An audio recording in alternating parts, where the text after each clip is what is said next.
Bismillahirrahmanirrahim. Assalamualaikum warahmatullahi wabarakatuh. Baiklah anak-anak, bertemu lagi dengan Ibu pada pertemuan kedua ini ya. Kita akan belajar bagaimana menulis teks laporan percobaan. Untuk itu, Ibu mengingatkan kembali tentang struktur teks laporan percobaan. Pertama, judul, kedua, tujuan, ketiga, bahan dan alat, keempat, langkah-langkah, kelima, hasil, dan yang keenam, kesimpulan.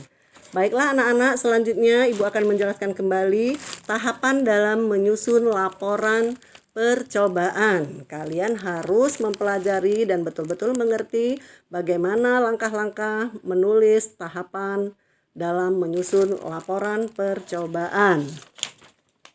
Tahapan yang pertama, anak-anakku sekalian, kita harus menuliskan judul. Tapi sebelumnya, anak-anak harus tahu dulu langkah-langkah menyusun laporan.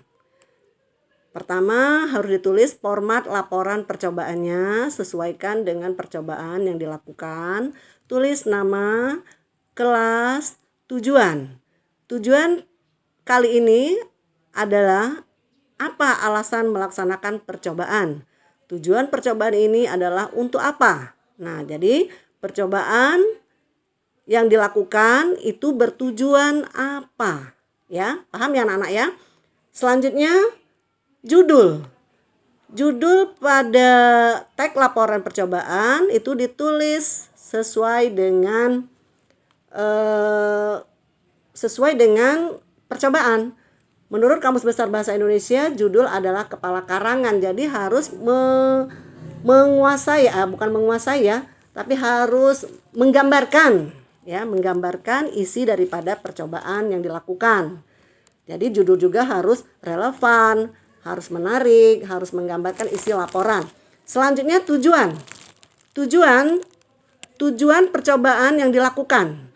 Jika memiliki tujuan lebih dari satu, silakan tulis semua tujuan. Biasanya memang lebih dari satu, ada yang lebih dari satu ya. Bahkan 2 atau 3 ya anak-anak. Nah, tujuan pada laporan percobaan. Ini jadi harus dituliskan semuanya dengan jelas, dengan rinci, sehingga orang yang membaca tulisan kita akan mudah memahami. Selanjutnya yang digunakan alat dan bahan dalam percobaan. Nah, tuliskan alat-alat yang memang benar-benar digunakan pada saat percobaan, ya. Misalnya, kalau kita mencoba membuat bakwan misalnya, maka kita akan tulis alatnya apa. Alatnya misalnya kuali, penggorengan, sendok, baskom, bahannya itu tepung, ya, sayuran, minyak goreng, itu adalah termasuk bahan, ya. Kalau sudah tahu itu, selanjutnya kalian lanjut ke prosedur atau cara kerja, atau sering disebut juga langkah-langkah kerja, ya. Nah, langkah-langkah ini harus diurutkan sesuai kegiatan. Yang pertama apa, kedua apa, ketiga apa. Jadi betul-betul berdasarkan percobaan yang dilakukan. Kalau tidak sesuai dengan urutan, maka nanti hasil percobaannya akan tidak jelas ya. Selanjutnya, hasil pengamatan. Tuliskan hasil pengamatan sesuai dengan apa yang didapatkan pada saat percobaan. Nah, mungkin tidak sesuai juga harus ditulis ya.